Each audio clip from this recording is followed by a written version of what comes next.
بسم اللہ الرحمن الرحیم۔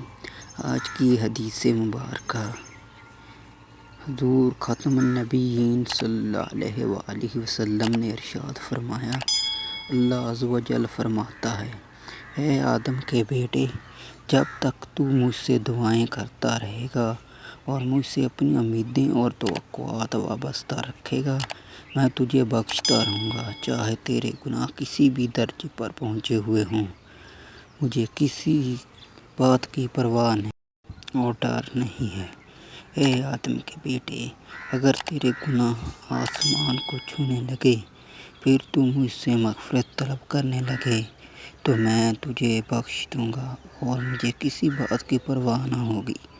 اے آدم کے بیٹے، اگر تو زمین برابر بھی گناہ کر بیٹھے اور پھر مجھ سے مغفرت طلب کرنے کے لیے ملے، لیکن میرے ساتھ کسی طرح کا شرک نہ کرنا ہو، تو میں تیرے پاس اس کے برابر مغفرت لے کر آؤں گا۔